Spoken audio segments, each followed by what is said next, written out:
Ratlam news 24 में आपका स्वागत है। मैं दिव्यांशु शर्मा। आइए सुनते हैं आज की कुछ मुख्य खबरों की ओर। रतलाम के भाट पचलाना गांव में एक पाटीदार 10 साल के लिए 6 बीघा जमीन लीज पर ली।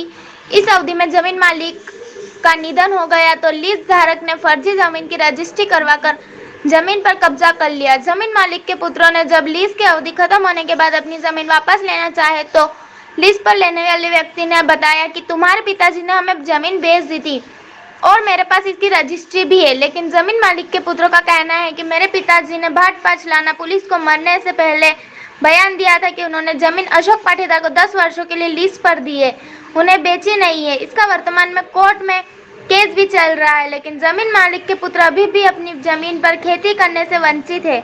उनका कहना है कि अगर हमारे पिताजी ने पाटीदार को जमीन बेची तो पाटीदार को रजिस्ट्री करवाने से पहले हमसे पूछना था या हमारे भी हस्ताक्षर लेने थे, लेकिन हम चारों भाइयों में से किसी के भी हस्ताक्षर नहीं है। आरोपी जमीन मालिक के पुत्रों का गांव की रिश्तेदारी का मामला लगता है। जमीन मालिक के पुत्र चाहते हैं कि उन्हें उनकी जमीन वापस दी जाए ताकि वह उस पर खेती कर अपने परिवार का भरण पोषण कर सके। अभी 4 भाई जमीन नहीं होने के कारण गांव में मजदूरी करते हैं, जबकि वह 6 बीघा जमीन के मालिक है।